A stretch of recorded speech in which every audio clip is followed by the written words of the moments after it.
మనందరం కూడా ఒక మంచి ప్రపంచం కోసం, అందమైన ప్రపంచం కోసం కలలు కంటూ ఉంటాం.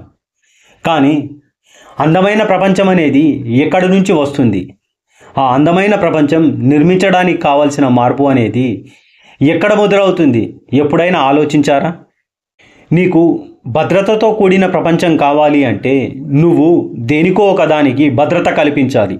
నీ ఇంటి ముంగట ఉన్న చిన్న మొక్కకో, నీ ఇంటి వాళ్ళకో, ప్రకృతినో, దేన్నో ఒకదాన్ని నువ్వు కాపాడినప్పుడు మాత్రమే నువ్వు భద్రతతో ఉన్న ప్రపంచాన్ని చూడగలవు.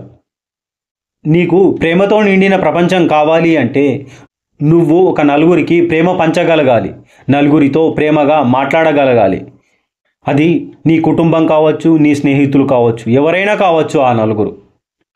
నీకు శాంతితో నిండిన ప్రపంచం కావాలి అంటే నువ్వు నీ ఇంట్లోనో, నీ ఆఫీస్లోనో, నీ వీధిలోనో, నీ ఊరిలోనో ఎక్కడో ఒక చోట శాంతిగా ఉండగలగాలి. శాంతిగా చుట్టూ శాంతిని ఏర్పాటు చేసే ప్రయత్నం చేయాలి. అప్పుడు మాత్రమే నువ్వు శాంతిగా ఉన్న ప్రపంచాన్ని చూడగలవు.